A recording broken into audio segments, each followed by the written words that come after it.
دیارە بەداخەوە لەم چەند ڕۆژی دوایی یاخود لەم ساڵانی دواییدا دەبینین کە توندوتیژی کوشتن بە جۆرێک لە جۆرەکان دەیبیستین کە لە هەرێمی کوردستان ئامارەکان بووی لە زیاتر کردو کاریگەریەکان بە دوای خۆیدا بەجێ دەهێڵێت بە شێوەیەکی گشتی وەک دەبیندێ بە تایبەتر لەم دوایاندا لەسەر بیرڕای جیاواز گەنجێک بۆتە قوربانی چەندین بابەتی دیکە هەیە هەندێک کات کێشە خێزانیەکان کێشە کۆمەڵایەتیەکان بە تەنها کوشتنی کەسێک نییان کوشتنی بە کۆمەڵی لێ دەکەوێتەوە ڕووداوەکانی کوشتن و توندوتیژی زۆر بە تایبەت بەم بابەتە بزانین هۆکارەکان چیە ئایا یاسا تا چەندە هۆکار دەبێت بۆ کەمکردنەوەی ئەم تاوانە و بە شێوەیەکی گشتی میدیا پەروەردەی خێزانی ئەمانە تا چەندە پێویستە ڕۆڵیان هەبێت ڕۆڵی کاریگەریان هەبێت لە کەمکردنەوەی توندوتیژەکان و پێویستە چی بکرێت بۆ کەمکردنەوەی تاوانەکانی کوشتن و ئەنجامدانی توندوتیژی لە هەرێمی کوردستان تایبەت بەم بابەتە زۆر بەڕێز ساڵح سەید مافناس و سەرۆکی ڕێکخراوی کۆمەڵگەی نوێ لە ستودیۆ بەیانی کوردستان گوێزرانە کاک ساڵح سپاس بۆ ئامادەبوونی بەڕێستان بەخێراتن دیانە هەر وەک ڕوونا زۆربوونی کێشە کۆمەڵایەتیەکان ڕووداوەکانی کوشتن لە ئێستادا زۆر بەرگوێ دەکەوێت ئەگەر بگەڕینەوە سەر ئامارێک بە هۆکاریەوەی کە وەک ڕێکخراوەکە ئامارێکتان لابێت ئایا بەو هۆکاری کە لە سوشیال میدیا لە کەناڵەکانی ڕاگەیاندن باز دەکرێت هەستەکەی کە ئێستا ڕووداوەکانی کوشتن و توندوتیژی زۆر بووە یاخود لە بنەڕەتە هەر خۆیان زۆر بوون بە بەراورد بە ساڵانی ڕابردوو بەڵێ بەناوی خۆی بەخشدەی میرەبان ئێمە گەر باسی کوشتن بکەین کوشتن هەر خۆی دیاردەیەکە بووە ینی بڵێن لە مێژووی بەشەرێتەوە هەر لە باوکە ئادەمەوە ئەو بوو قابیل هابیلی برای کوشت هۆکارەکەش حەسەد و ڕق و تووڕێی بوو کۆنتترۆل نەکردنی خودی کەسەکە خۆی بوو لەبەرەوەی ئەو قوربانی لێ وەرگیرا بوو ئەم لێ وەرنەگیرا بوو وتی لە ئەقتولەنەک ئیتر ینی لە تەبەن حتممە لە کوشتنە دوو لایەن هەیە لایەنێکان زاڵمە لایەنێکان مەزلومە بۆیەش ینی ئەگەر ئێمە تێبینی بکەین قورئان باسی قەتلی تۆمار کردووە و ئاینەکانی تری شەریعەتەکانی تری ئاسمانی توانین بڵێن باسی کوشتن و خۆکوشتن و ئەم شتانی تۆمار کردووە و لە فەرمودەکانی پێغەمبەری صلی الله علیه و سلم هاتو هەر باسی مەسائل چونکە ئێمە دوو بەشمانەیە بەشێکان کەسێکە کوژێ بەشێکن کەسێک خۆیە کوژێ ئەوەش دیاردەیەکە بە خۆ دەزانی لە کۆمەڵگەی ئێمە واریدە و لە کۆمەڵگەی ئەوروپی و ئەمریکیشە زۆر زیاتر واریدە خۆکوشتنەکان ئەم حاڵەتی خۆکوشتنانە ینی ئەم بابەتی کوشتنە یعنی جاری بەپێی کاتەکان و بەپێی کۆمەڵگەکان زیاد و کەمەکات بەپێی قۆناغەکانی زیاد و کەمەکات یعنی ئەگەر ئێمە سەیری ئێستای کۆمەڵگەی کوردەواری خۆمان بکەین لەم چەند ساڵی دواییدا بەڕاستی وەکو چۆن عەرەبەڵێ ئینفلاتی ئەمنی هەبووە بەڕاستی بە شێوەیەک خەڵک مەسەڵەن لەبەرەوەی ڕادعێکی قانونی نییە لەبەرەوەی ترسێکی قانونی نییە یاسایەک نییە کە مەسەرەن کەسێکی کوشتووە بێنی مەسەرەن ئیعدامی بکەیتەوە بەڵام بەپێی ئەو ئیجراعاتە قانونیانەی کە محکەمە ئەیگرێتە بەر بەپێی قۆناغەکان بەپێی ئەو تەکلیفە قانونی کە جەنابی دادوەر ئەیگرێتە بەر لە حکومدان لەو بابەتە لەو کەیسە ینی زۆربەی ئەوانەی کە بکوژن دەرەچن ینی خەڵکانێکن لە خۆیان ئەگرن جایە ئەحزاب لە خۆیان ئەگرن یا کەسانێکی دەسەڵاتدارن لە خۆیان ئەگرن ینی خەڵکەیە 3 کەس 4 کەسی کوشتووە لای کەسێکەوە جێ بۆتەوە و ئێسش حەیون یورزەق وەکوڵێ دێت و ئەڕوات و کەسیش نییەنی کە ینی ئەوە بکە جامە بەسمەوە ینی زیاد و کەمی کوشتنەکە بەپێی قۆناغەکە گۆڕانکاری بەسەرادێ بەڕاستی زیاد و کەمەکات لەبەرەوە ئێستای کۆمەڵگی ئێمە ینی کوشتن بۆتە شتێکی ئاسایی لەبەرەوەی لە ڕاستیان پێم وایە هەموو شتەکان بە نرخن ئێستا بەڵام بەداخەوە ئینسانەکان کەم بەها بوونەتەوە لە وەختی خۆیان هۆکاری ئەمە چییە؟ تەبەن هۆکار زۆرە ئەگەر ئێمە تێبینی بکەین باسی هابیل و قابیلمان کرد قابیل بۆچی هابیلە کوژێ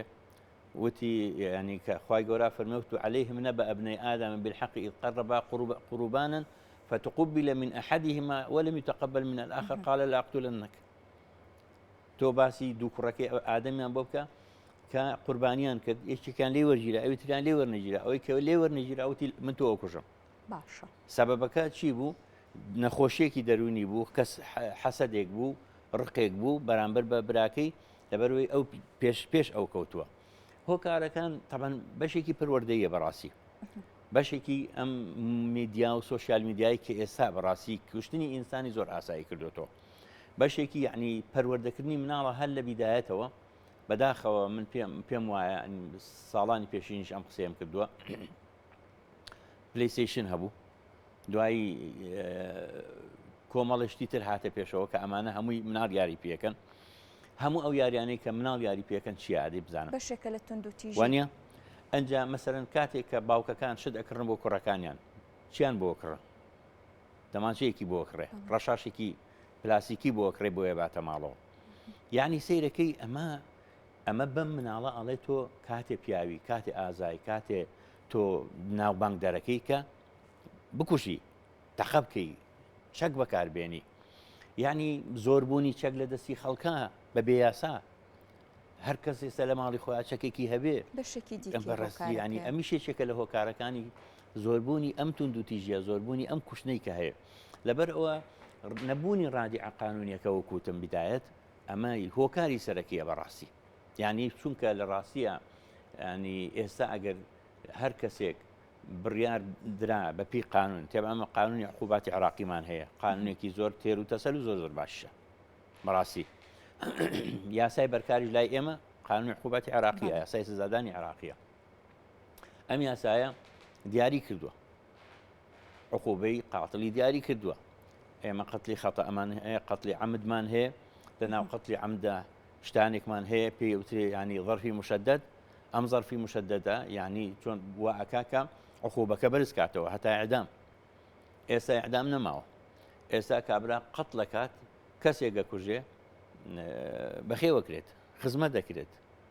من یعنی لەگەڵ ئەوەیان کە هەموو مافێکی ئینسانی پارێزراو بێت سجن بۆ چییە بۆ ئیسلاحە بۆ چاکسازیە بەڵام ئەی ئەگەر کەسێک گیانی لە کەسێک سانەوە ئەی ئەوە ینی ئایا مافی ئەوەیە هەیە بژی ئەگەر کەس و کارەکەی عەفویان کرد ئەوە شتێکی ترە بەڵام ئەگەر عەفویان نەکرد ئەبێ یاسا ئەوەندە بەهێز بێ ئەوەندە بەتوانا بێ و ئەوەندە حاسیم و حازم بێ لە جێبەجێکردنی مادە قانونیەکانە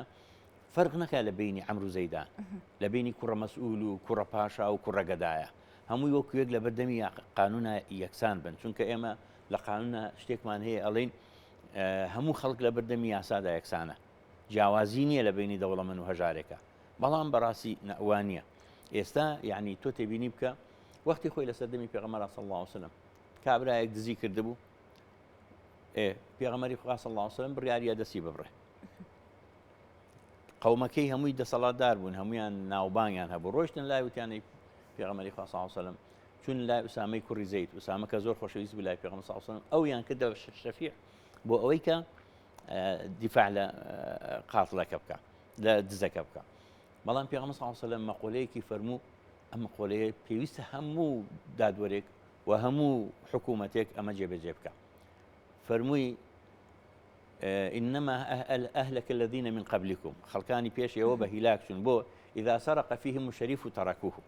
أجر كسيكي دا صلاة دار دزيب كرداي وازيان لينا وإذا سرق فيهم الضعيف أقاموا عليه الحد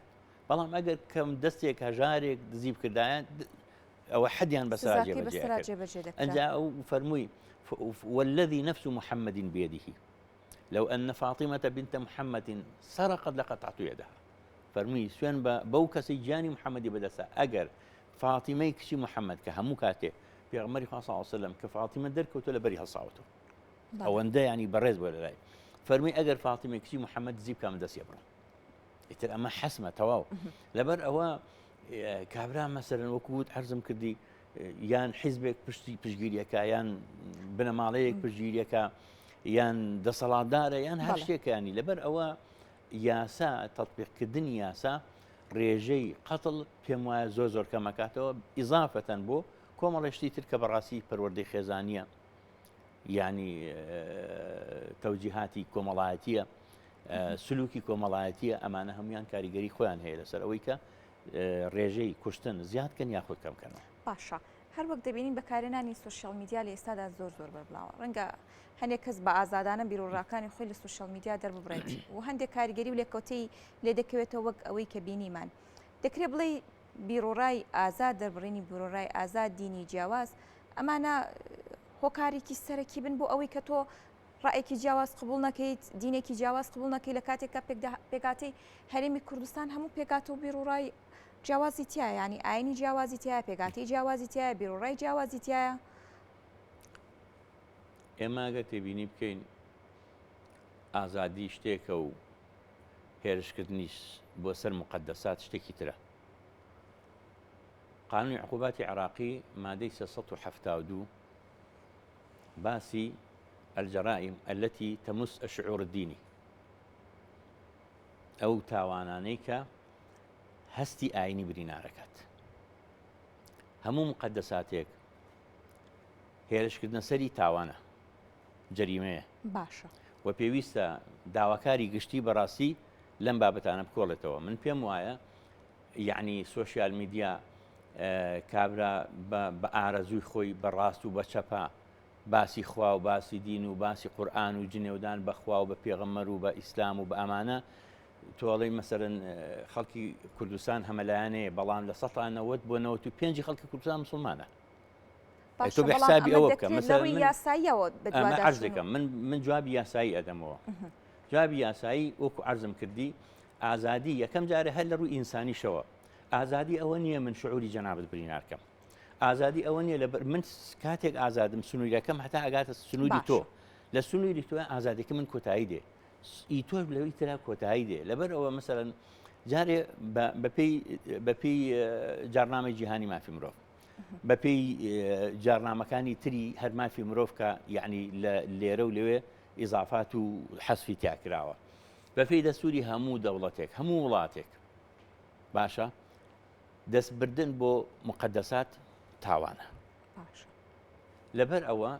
ئەم دەستبردنە بۆ مقدسات لە سوۆسیال میدیا بێ لە تەلەڤیزیۆن لە کەناڵەکانە بێ لە هەر شوێنێک بێ تاوانە پێویستە بەڵێ سزاکەی لە قانونی عقوباتی عراقیە لە 3 ساڵ کەمتری تیانە یعنی ئێستا ئەگەر ئێمە بەڵێ ئەمە بنمونە لە مادەی 372 ئەڵێ کەسێک عقوبە ئەدرێ بە 3 ساڵ زیاتر نەبێ و غەرامەیەکیش لە 300,000 کەمتر نەبێت زیاتر نەبێت بەڵام تەبەن ئێستا ئەم ڕقەمانە فەرقی کردووە لە قانونەکە هەر کەسێک من اعتدى بإحدى طرق العلانية باشە سێرکە هەر کەسێ اعتدا بکە هێرش بکات بە شێوەیەک بە ڕێبازێک بە شێوازێکی ئاشکرا لەسەر چی على معتقد لەسەر بیرروڕایەک لإحدى الطوائف الدينية بۆ ینی بیرروباوەڕ یەکێک لە تایفە دینیەکان ئەو حەقەڕە من شعائریها گاڵتەی بە دروشمەکانی کرد یعنی تۆ باشە کاک ساڵح کەواتە لێرەیە ئەگەر تۆ بێت و لە چوارچێوەی هەر دینێکا بێت بە جۆرێک لە جۆرەکان ڕەتی کەیتەوە یا خۆت ڕەخنە و پێشنیار لەسەری هەبێت سزاکەی بە بەندکردنەوە و لە ڕووی یاسایی شۆ دەبێ هەستی بەوە نەک بە جۆرێک لە جۆرەکان بابڵی ببێتە بابەتێکی دیکە گیان لێستنەوەی هاوڵاتیەک کە ئەمە خۆی لە خۆیدا ڕەنگە هەندێک بیر و تەفکیری تری لە پشتەوە بێت ئەزانی چۆنە قوربان من لەگەڵ ئەوەیان کە هەموو شتێکە بە بەیاسا بێت ینی کابرا دزیەکە خەڵگە کوژێت ناکرێت کە سوکارەکەی یەکسەر بڕۆنەوە بیکوژنەوە دروستە ئەبێ یاسا بڕیار بدات کاتێک کەسێک جنێ و بە مقدساتێکەدات ئەبێ یاسا بڕیار بدا بەڵام ئەگەر فەراغی یاساییە بڵاو بکەینەوە جا قسێ لە خزمەت جەنابتانە ئەگەر یاسا بڕیاری نەدا بەڕاستی ئەو کاتە ئەکەوێتەوە دەستی خەڵک یعنی من پێم وایە ئێستا ئەمانەی کە ڕووی داوە لە هەرێمی کوردستانە و ڕوو ئەدا و بەردەوامیش لەوانەیە ڕوو بداتەوە پێم وایە ئەبێ یعنی یاسا خۆی بە بەرپرس بزانێ و ئەبێ داواکاری گشتی خۆی بە بەرپرس بزانێ کۆمنتێکە نووسێ ینی سێرکە خەسێک لە شاشەی تەلەڤیزیۆنێ یا پەیوەندی بە مامۆسایەکی ئاینیەوە ئەکا ئەڵێ من بڕیارم ماوە ئەچم بۆ حەج یا ئەچم بۆ فڵان کاری شعیرەی دینی بەڵام من دکتۆرێکم عملیاتم بۆ کەسێک نووسیەوە پێویستیشی بە عملیات نەبووە. ئێمە جەریمەیە. ئایا مەسەرەن داواکاری گشتی بەڕێز لەسەر ئەم کەیسە هاتە دەنگ؟ هاتە دەنگ ئەوەیە ئەوەی پێش ئەوەی کێشەکە بگاتە دیوی یاسایی پێشەوەی بچێتە محکەمە سێرەکەی کوشتنی خێزانی هەیە، یعنی ژنومێردێک کێشیانە بێت لێرەیە ژنەکە دەبێتە قوربانی لە بەردەمی محکەمە هەر وەک باس دەکەیت کوژران ڕوویداوە کەواتت ئەم هۆشیاریە یاساییە چۆن بڵاو بێتەوە؟ هۆشیاری یاسایی وەکو عەرزم کردی ئێمە بەداخەوە مەسەن ئێستا سیرەکەی لە هەموو قوتابخانەکانە لە سەرەتاییەکانە هەموو شتێک هەیە، باسی مێژوو هەیە، باسی جوغرافیا هەیە، باسی پەروەردەی نیشتیمانی هەیە، کۆمەڵێ بابەتی تر هەیە، باسی ئاینیش هەیە. بەڵام مەسەرەن پێم وایە لە ڕووی ئاینیەوە ئەوانەی کە ئاینەکە ئاڵێنەوە کاریگەریان نییە لەسەر ئەو قوتابیانە، لەبەرەوە ئەبێ یعنی بەڕاستی ئەو کەسە بە جۆرێک لە جۆرەکان قاڵبووی ناو ئاینەکە بێ بۆی بتوانێت پەروەردەیان بکات. چونکە ئێمە ئەگەر تێبینی بکەین بڕۆین بۆ مێژووی سزا و تاوانەکان، قانون ئیجرامی والعقابمان هەیە، ئێمە لە قانونە ئەخوێنرێ، کۆلیجی قانون یاسا ئەخوێنرێ. یعنی کاتێککە دیراسات لەسەر تاوانەکان کراوە ئەوە یاساناسان دیراسیان لەسەر کردووە، خێزانیان هێناوە بە نمونە وەکو نموذەج وەریان گرتووە تا 720 کەس ڕۆیشتووە، یعنی چەند جیلێک ڕۆیشتووە بۆی بزانن کاریگەری پەروەردەی خێزانی چەند تەسیری هەیە لەسەر زۆربوونی تاوان و کەمبوونی تاوان، لەسەر مەسەلەی قەتڵ، لەسەر مەسەلەکانی تر. یعنی مەبەستمەوەیە کە من خۆم پێشنیاری کەوەم کرد شتێک کتێب نامیلکەیە کە منووسی لە ساڵانی پێشوا بوو 2008 ئەوانە بوو، ڕێبەرێکی سەرەتایی بۆ ناساندنی یاسا و سیستمی دادوەری لە کوردستان و لە عێراق. یعنی واقعاً خۆشبەختانە حاکم شەغڵەتیف پێشەکەکەی بۆ نووسیب، هەتا نووسی من پێشنیارەکەم ئەم نامیلکەیە یاخود هاوشێوەی ئەمە بنووسرێ لە قوتابخانەکانە بخوێنرێ. مەسەرەن بۆ چونکە تۆ ئێستا لە ئیعدادیە جیابێتەوە ئەمە عیلمی و ئەمە ئەدەبیە، بەڵام مەسەرەن قوتابیە کە ئەچێتە زانکۆ یا خوێندکارێکە ئەچێتە زانکۆ معلوماتی تاریخی هەمێژووی هەیە، جوغرافی هەیە، بەس یاسایی نییە، چونکە یاسا ناخوێندێ. جا ئەوەی کە جەناب فەرموود بڵاوکردنەوەی سەقافەی یاسایی، ڕۆشنبیری یاسایی لە قوتابخانەکانەوە دەست پێەکە، لە کەناڵەکانەوە دەست پێەکە. من پرسیار لە جەنابتانەکەم لەم کەناڵە بەڕێزانەوە کورسات کە یەکێکە لە کەناڵە زیندوەکان چەند بەرنامە یاساییمان هەیە؟ بێگومان یعنی بەرنامەی یاسایی هەیە بە شوێن بابەتەکانیش تا دەڕوات، بەڵام بە پێی پێویست نییە، وانە بە پێی پێویست نییە لە ڕاستیە. یعنی حتا پێم وایە ینی ئێمە یاسایی جاری وایە ناخوێنینەوە لە یاساکانە، لەبەرەوە بڵاوکردنەوەی ڕۆشنبیری یاسایی ئەبێ خەمی حکوومەت بێت، ئەبێ خەمی وەزارەتی ڕۆشنبیری بێ، بەڕاستی پێ بڵم ئەبێ خەمی وەزارەتی کار و کاروباری کۆمەڵایەتی بێ کە پێوەستە بە ینی بەندیخانەکان و چاکسازیەکان و ئەوانە و کامووی ئەگەڕێتەوە بە وەزارەتی کار و کاروباری کۆمەڵایەتی وایە نە، ینی کارکردن بنمونە لەسەر مناڵەکان، ینی باسی وەزارەتی کار و کاروباری کۆمەڵایەتی کۆیت و ئوردون و ئەوانم خوێنێتەوە. مەسەلەن یەکێک لەوانێکی ئەوان ئیشی لەسەرەکەن کە سوکاری تاوانبارانن کە حکم دراون لە محکەمەکانە لە سجنەکانە محکومن، ئیشیان لەسەرەکەن بۆی تەهیلیانکانەوە بۆ ناو کۆمەلگا، بۆی ئەمانیش وەکو تاوانبارێک نچنەوە ناو کۆمەلگا یاخود وەکو تاوانبارێکی سیر نەکرێت. یعنی لەبەرەوە لە ڕاستیە ئیشکردن لەسەر کۆمەلگا بیزاتیش لەسەر خێزان، چونکە مەسەرەن کاتێک کە باوکێک توندوتیژی بەکارێنێ ئەم مناڵە ئەم تەولید ئەبێ بۆی وەری ئەگرێت، ئەم ساوکو سەقافەیە گۆری ئەگرێت، کاتێک کە دایکێک توندوتیژی بەکارێنە بەرامبەر بە مناڵێک بە هەمان شێوە. لەبەر ئەوە ئەمانە کاریگەری خۆیان هەیە، پێویستە ئێمە بەجددی ئیشی لەسەر بکەین. زۆر سپاس بۆ ڕوونکردنەوەکان، سپاس بۆ ساڵح سەید مافناس و سەرۆکی ڕێکخراوی کۆمەڵگەینە، دووبارە سپاس بۆ بەڕێستان.